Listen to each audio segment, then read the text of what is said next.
Bienvenidos amigos a esta nueva versión de las Pandemiaventuras 2, la significancia.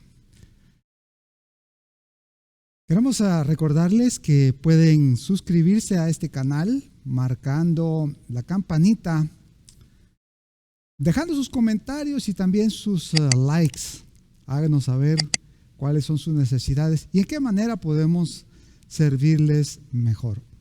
Oremos. Padre bueno, esta mañana, tarde o noche, no sabemos a qué horas nos están sintonizando las personas que nos ven por este canal, pero te pido, Padre, que estas palabras lleguen al corazón de cada uno de ellos y nos hagan reflexionar sobre la búsqueda de la significancia de un propósito duradero y eterno que te agrade a ti, para que dejemos de estar gastando nuestros días, nuestras semanas, meses y años en afanes que poco aprovechan, y en su lugar podamos cumplir el sueño que tú has puesto en nuestro corazón desde antes de la fundación de los tiempos. Gracias, Señor, porque este mensaje llegará a las personas que lo necesitan, sobre todo en esta pandemia, a personas que se han quedado sin empleo, personas que están buscando un futuro, personas que se están preguntando qué voy a hacer ahora. Padre, personas que están queriendo hacer tu voluntad.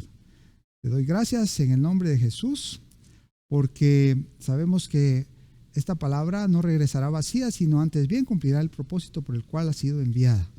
Te damos gracias. Amén. Amén.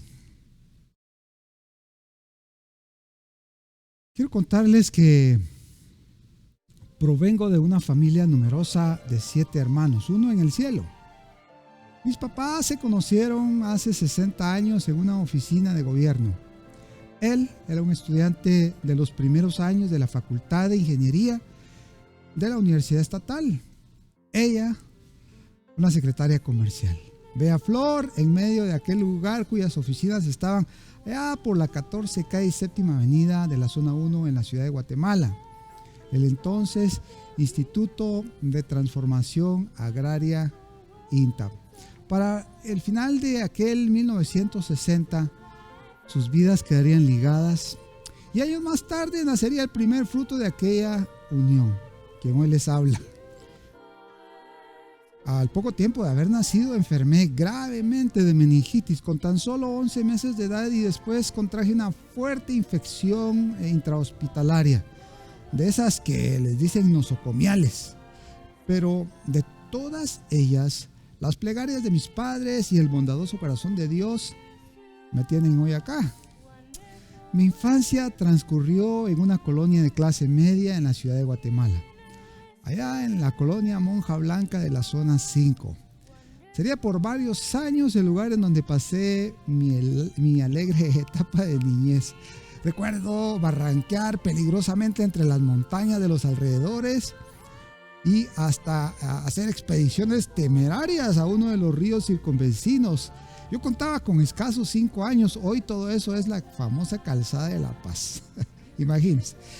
Fue en aquella casita de esquina, cerca del cementerio, en donde empecé a tener sueños raros, en donde veía a un personaje volando por los cielos.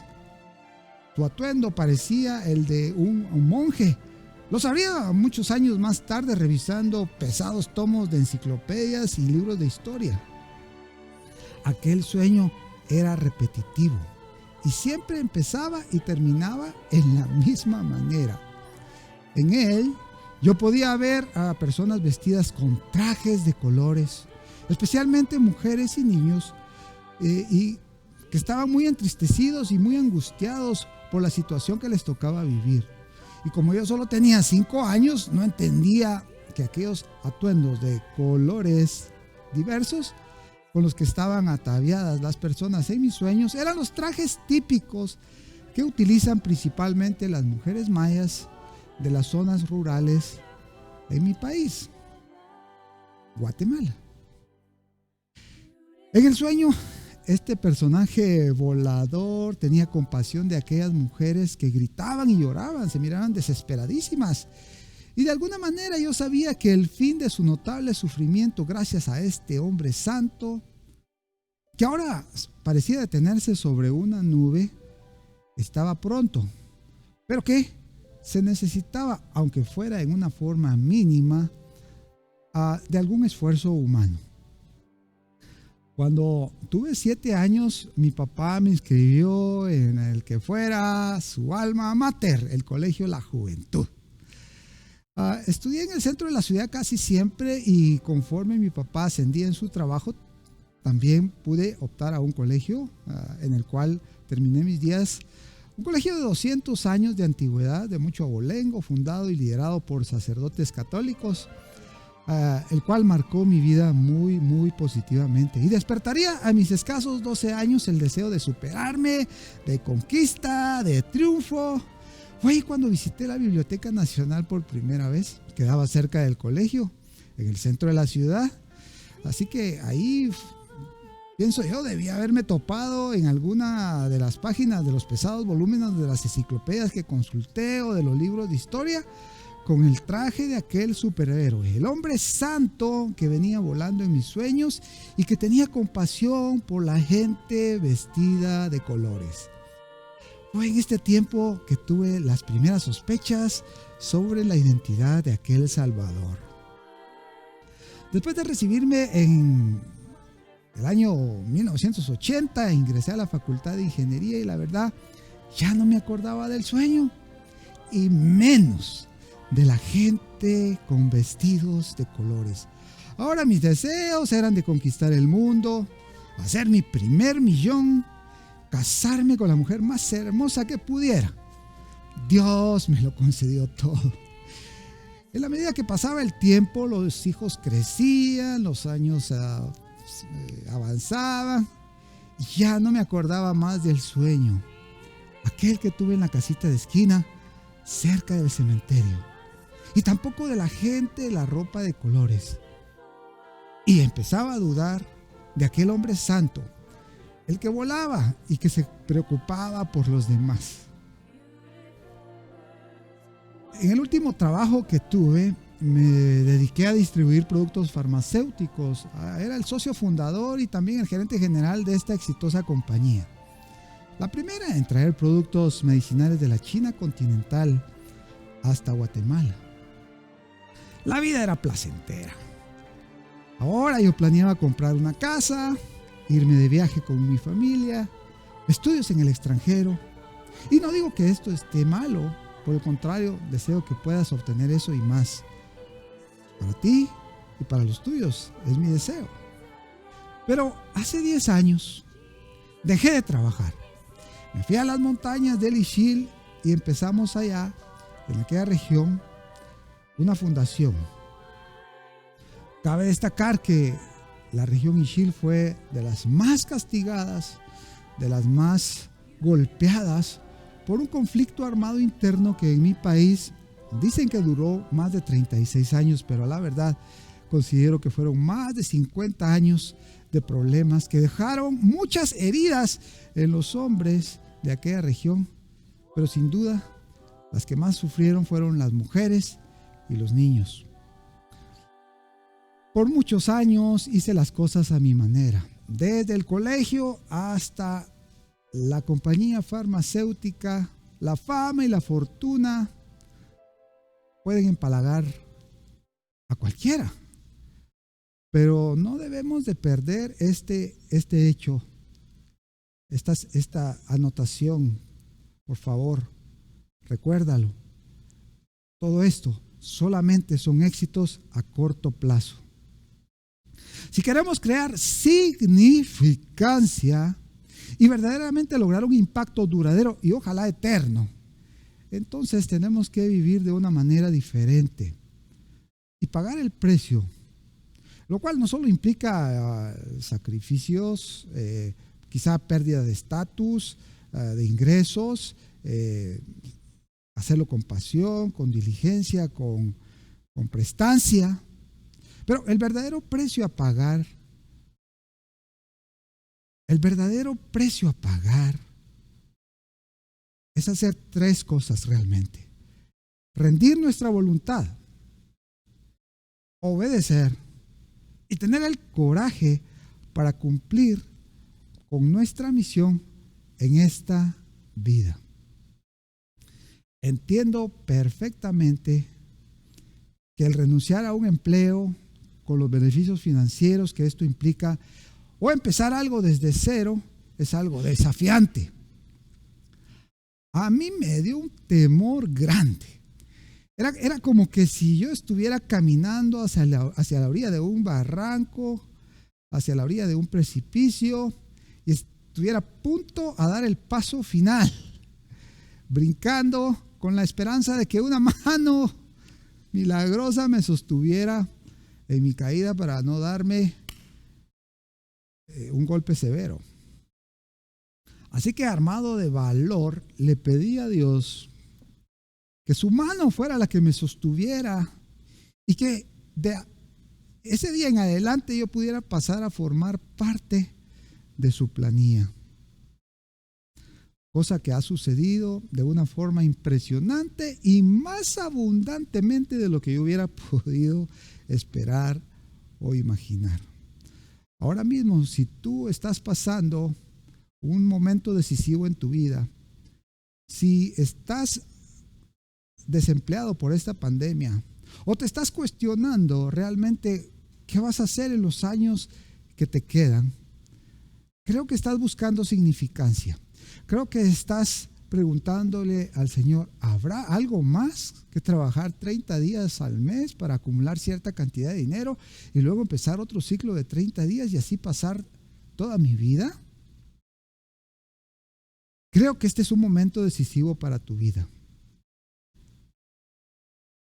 Puedes regresar a buscar la sobrevivencia mensual o puedes correr tras tu llamado de significancia.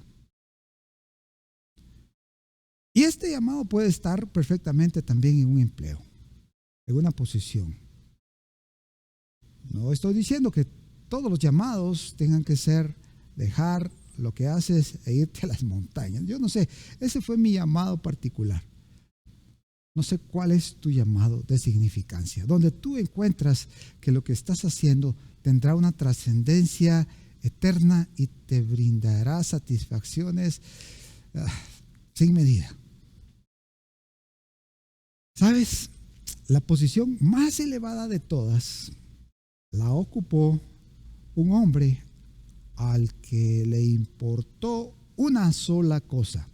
No se aferró a una posición ni al poder que tenía, sino que lo rindió todo con un propósito eterno: brindarte significancia a ti. ¿Cómo? A través de su salvación. Su muerte en la cruz, ciertamente, y su posterior resurrección perseguía eso: brindarte significancia, brindarte propósitos eternos y el acceso a una vida plena en este planeta llamado Tierra y cuando nos toque partir a la eternidad. Filipenses 2, de 6 al 8, remarca el hecho de que este hombre, que antes era Dios y después se convirtió en hombre, sin dejar de ser Dios, y ahora reina y vive para siempre, él dice, siendo en forma de Dios, no estimó el ser igual a Dios como cosa que aferrarse, sino que se despojó a sí mismo y tomando forma de siervo, hecho semejante a los hombres, y estando en la condición de hombre, se humilló a sí mismo, haciéndose obediente hasta la muerte. Hey, y no cualquier muerte, sino que la muerte de cruz. Jesús, mi superhéroe, volador en mis sueños, allá en la casita de la esquina, cerca del cementerio, quien tenía todo el poder, todo lo que él necesitaba, la posición más alta que ha habido y habrá. Él tuvo compasión de la gente de vestidos de colores, de la gente sin ropa, de la gente con otra clase de ropa. Él, sin hacer distinción de personas, dio su vida en un madero por toda la humanidad, del pasado, del presente y del futuro, para que todo aquel que en él crea sea salvo y tenga vida eterna. Así de simple, así de poderoso. Conforme he avanzado en estas pandemia aventuras, estoy investigando un poco más acerca de Jesús. Con la ayuda de los maestros de Sion, de la Universidad Zion Christian University y del IBJ. Te dejo ahí el link, ¿verdad? Para que puedas ir y ver los videos, puedas allí darle doble clic. Y si tú quieres que alguien te explique la Biblia, ahí están todos los libros de la Biblia explicados por maestros de la palabra, maestros de justicia. Pues ahí fui yo, ¿verdad? Y si te puede dar un poco de ayuda a las luces que yo recibí, ¿verdad? Empecé a buscar más sobre la identidad de este maravilloso superhéroe llamado Jesús, el cual, como te repito, se me presentaba en estos sueños. Es más, se me presentó antes de que yo naciera, pero yo ya no me acordaba de eso, ni me acuerdo todavía, al igual que muchos de nosotros, ¿verdad? Y él, antes de la fundación de los tiempos, él ya tenía algunas misiones para cada uno de nosotros.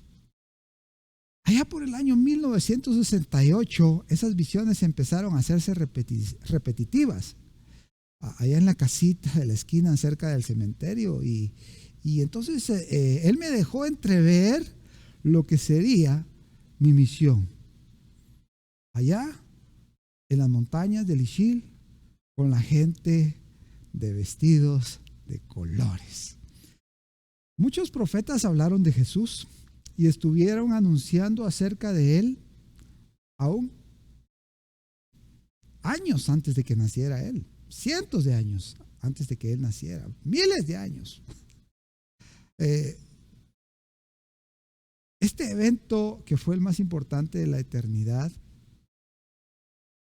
acompañado de su muerte y resurrección, está detallado por muchos profetas en los libros de la Biblia, pero ninguno lo relata tan clara y meridianamente como el profeta Isaías. Este siervo de Dios ministró durante los reinados de Usías, Jotam y Ezequías. Según la tradición, cuentan que fue martirizado durante el reinado de Manasés.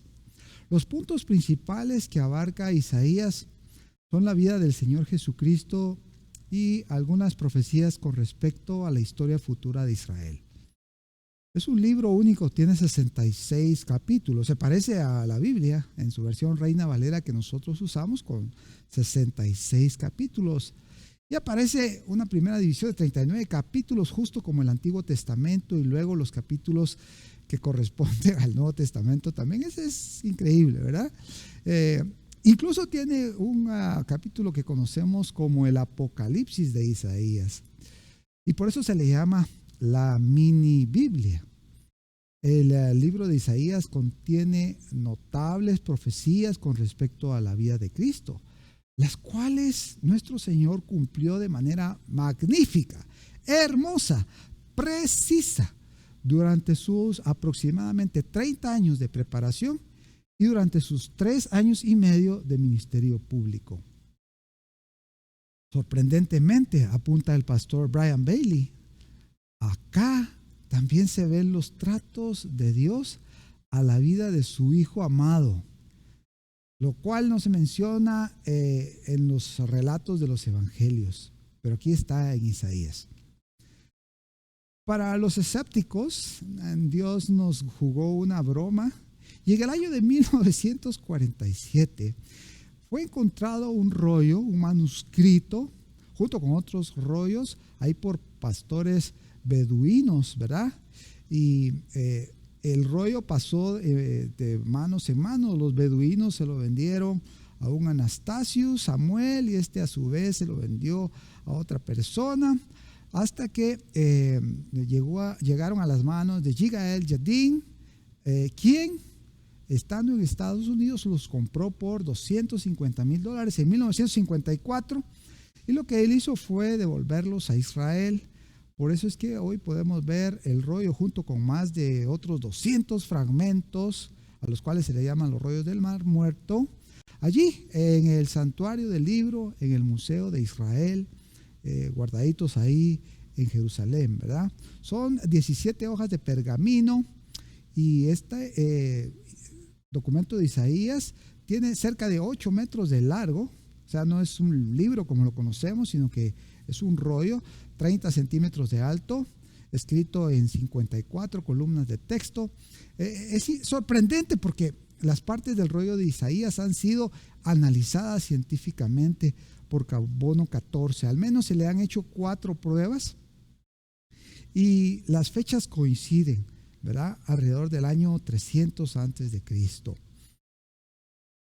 Este es el rollo más completo que se conoce de la humanidad y contiene algunas diferencias, pero fíjense bien que estas diferencias es más que todo en la forma de la escritura hebrea de aquel tiempo. Son simplemente situaciones gramaticales, ortografía, ciertas palabras con una letra adicional que no altera ni su significado ni su pronunciación. Algunos pequeños cambios de redacción.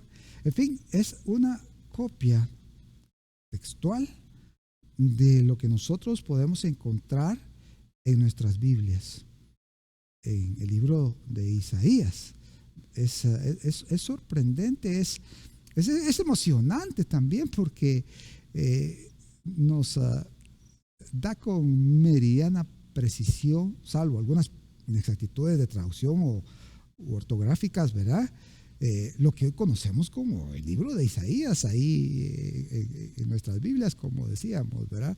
Habla de cómo iba a ser el nacimiento de Cristo, cómo iba a ser su niñez, que la unción y la sabiduría iban a acompañar increíblemente a este jovencito, a este niño, que su boca iba a ser como una espada afilada y que iba a ser bautizado por Juan el Bautista. También profetiza acerca de su ministerio, cómo él iba a ser un admirable consejero, el Hijo de Dios, un hombre prudente, ceñido de justicia, ¿verdad? Incluso el libro de Isaías, escrito muchos años antes de que naciera Jesús, como decía, lo llama el Galileo.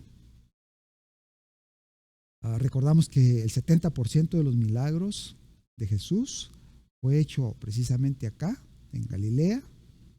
Es más, Jesús mismo citó a Isaías cuando, recuerdan, él toma el rollo, ¿verdad?, frente a los religiosos de su tiempo, y entonces él habla diciendo de sí mismo que iba a dar vista a los ciegos, libertad a los cautivos, sanidad a los enfermos, que predicaría perdón, salvación, y que los 7 espíritus de Jehová iban a estar sobre él durante su estadía en la tierra.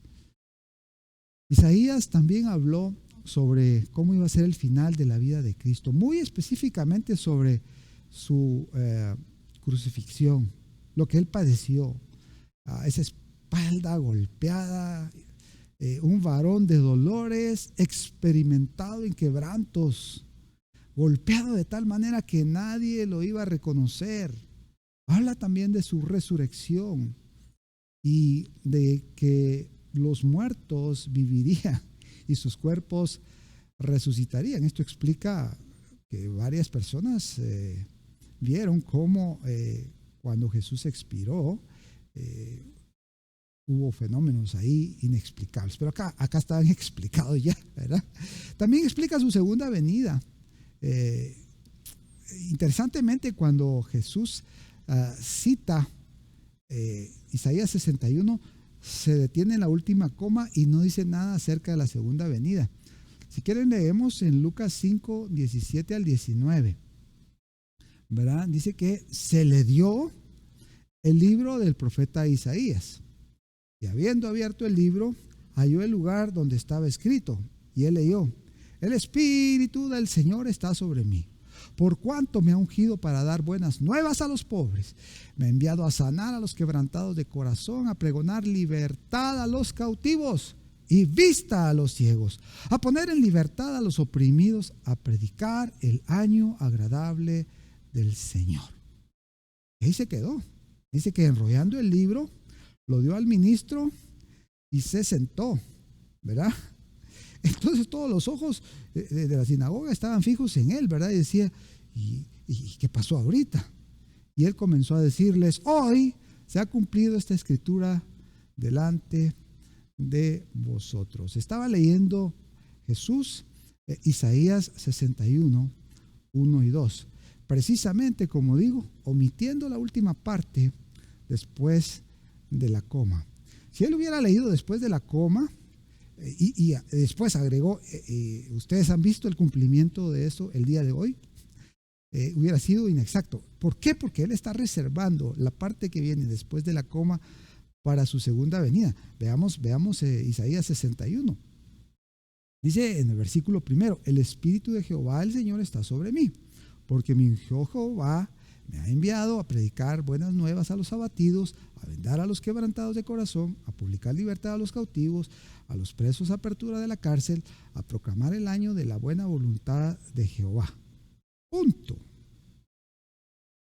Perdón, coma, ahí se quedó, ¿verdad? Él hizo un punto, pero realmente es una coma la que estamos viviendo, porque lo que viene aún no se ha cumplido. Y el día de venganza del Dios nuestro, a consolar a todos los enlutados. Esa parte se cumplirá en su segunda venida. Por eso es que él no la leyó ese día ahí, ¿verdad? Porque él sabe lo que ha pasado desde el principio de los tiempos, lo que sucede y lo que va a suceder. Entonces, es interesante que, incluyendo toda esta parte de Jesús, de su vida de Jesús, de su ministerio, etcétera, y las profecías respecto a Israel, todas absolutamente se han cumplido, y las que no están por cumplirse. Por ejemplo, Isaías hizo una seria advertencia de que Dios llevaría a los asirios a la tierra de Judá y que luego vendría Babilonia a destruir todo, se los llevaría cautivos, ¿verdad? Cientos de años antes de que esto sucediera, o que incluso existiera la nación, ¿verdad? Y este libro finaliza con la restauración de Israel, la intervención de un tal Ciro. Ni siquiera había nacido, ¿verdad? Y ya sabía cómo se le iba a poner incluso a este personaje. Es increíble este libro de Isaías. El templo, por ejemplo, él ya estaba diciéndoles, ¿verdad?, profetizándoles que iba a ser destruido. Pero el templo ni siquiera había sido construido. Ya él lo estaba diciendo de que se iba a destruir, ¿verdad? Uno de los maestros de Sion dice que la posibilidad de que esto fuera escrito y después cumplido como ha sido, es una posibilidad matemática similar a lo siguiente. Imagínense ustedes que tenemos monedas de un quetzal, ¿verdad? Y llenamos de monedas toda Centroamérica, todo el territorio centroamericano lo llenamos de monedas de un quetzal. Imagínense, desde Guatemala hasta Panamá, y monedas de un quetzal por todo, cubrimos todo, absolutamente todo, ¿verdad? Toda la tierra de monedas de un quetzal, ¿verdad? Y entonces marcamos una moneda y la lanzamos al azar desde un avión, y la moneda pues cae entre todas esas monedas que están ahí. Y luego le decimos a una persona, ¿verdad?, que haga él o ella como quiera y que vaya a buscar la moneda. Y que al primer intento, ¿verdad?, él viene y mete la mano así y ¡fuc!, saca la moneda, y es la moneda que nosotros lanzamos desde el avión. así de sorprendente es la posibilidad matemática que todo lo que escribió Isaías acerca de Jesús y acerca de Israel se haya cumplido. Es impresionante. Yo creo en la intervención divina, soy un hombre de fe y sé que esto ha sido escrito para que tú y yo podamos entender lo que ha sucedido, lo que está sucediendo y lo que está por venir, ¿verdad? Isaías 53, 3 al 10 dice que nuestro Jesús fue despreciado y fue desechado entre los hombres, varón de dolores, con maestría en quebrantos, y que escondimos de él el rostro. Pues sí, estaba desfigurado, fue menospreciado y no lo estimamos. Ciertamente, versículo 4, llevó él nuestras enfermedades, sufrió nuestros dolores y nosotros le tuvimos por azotado, por herido de Dios y abatido. Mas él herido fue por nuestras rebeliones, molido por nuestros pecados. El castigo de nuestra paz fue sobre él y por su llaga fuimos nosotros curados. Todos nosotros nos descarriamos como ovejas, cada cual se apartó por su camino, mas Jehová cargó con el pecado de todos nosotros. Angustiado él y afligido, no abrió su boca. Como cordero fue llevado al matadero, y como oveja delante de él, delante de sus trasquiladores, enmudeció, no abrió su boca. Por cárcel y por juicio fue quitado, y su generación, ¿quién la contará? Fue cortado de la tierra de los vivientes, y por la rebelión de mi pueblo fue herido. Se dispuso con los impíos su sepultura, y más con los ricos fue en su muerte, aunque nunca hizo maldad, ni hubo engaño en su boca. Aquí está profetizando Isaías cómo va a ser, incluso dónde va a ser enterrado, ¿verdad? El mausoleo, la cueva con la roca que le fue provisto a Jesús por un hombre acomodado de la época. En fin, es pasmosa la exactitud del cumplimiento de estas profecías. Con todo esto, dice, su papá, Jehová, quiso quebrantarlo, sujetándole a padecimientos, pero cuando haya puesto su vida en expiación por el pecado, verá al linaje, vivirá por largos días, y la voluntad de Jehová será en su mano prosperada. Refiriéndose al Mesías, Isaías en el 50, capítulo 50, versículos 6 y 7, dice: el Señor Jehová me habría oído y yo no fui rebelde ni me torné atrás. Jesús abrazó la cruz. Él sabía lo que venía y no se hizo atrás. Di mi cuerpo a los heridores, dice, y mis mejillas a los que me mesaban el cabello, es decir, a los que le arrancaban a jalones la barba. No escondí mi rostro de las injurias y esputos, es decir, le escupieron a Jesús en su cara, por ti y por mí, porque el Señor, dice, me ayudará, por tanto no me avergoncé. Y por eso, dice, puse mi rostro como un pedernal y sé que no seré avergonzado. Todo esto está en el libro de Isaías, profetizado desde la concepción de nuestro Salvador, su nacimiento de una virgen, su desarrollo, su preparación, sus sufrimientos, indicando pasmosos detalles de los cuales tendríamos que hablar en un mensaje aparte para explicarlo.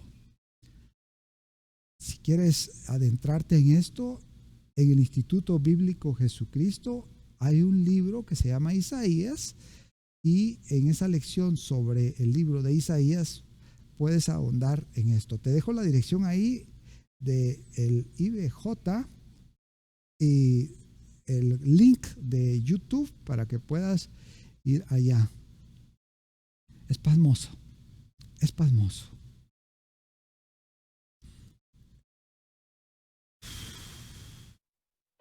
Hay algunos que creen y no dudan, como yo, que aquel sueño que tuve del hombre poderoso que se desplazaba en los cielos y se detenía sobre una nube para ayudar a la gente de los vestidos de colores, es el resucitado, es Jesús.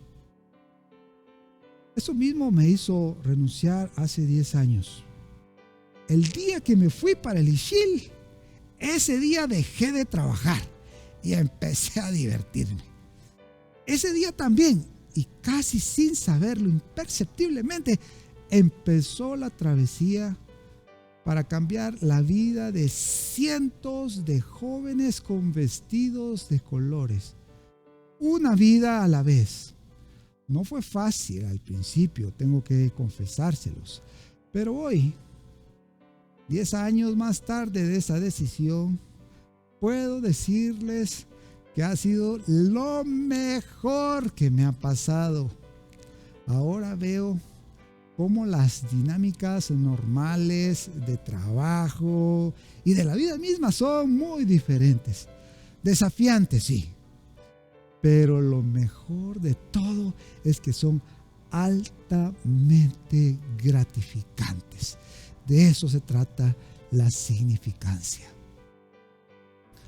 Lo que empezó en la casita de la esquina cerca del cementerio, con un sueño que parecía sin sentido, se ha convertido en la misión principal de mi vida. Y yo no sé si tú tienes sueños que aún no has cumplido, esperanzas por saberte en los planes de Dios, o si solo escuchaste este mensaje con incredulidad. Pero te digo algo que contestó Billy Graham y lo adaptamos un poquito. Billy Graham dijo algo como esto: cuando se pierde la riqueza, nada se pierde. Cuando se pierde la salud, algo se pierde. Cuando se pierde el carácter, se pierde bastante. Pero cuando se pierde tu llamado, todo se pierde. Porque en la vida no solamente se trata de tomar buenas decisiones, se necesita valor para rendirse. Y ese valor viene del saber que has sido llamado y escogido por su gracia. Deja de vivir en la supervivencia. Deja de perseguir solamente el éxito y busca la significancia. Atrévete a cumplir tu llamado y juntos, de la mano de Jesús, cambiaremos al mundo. Que Dios te bendiga.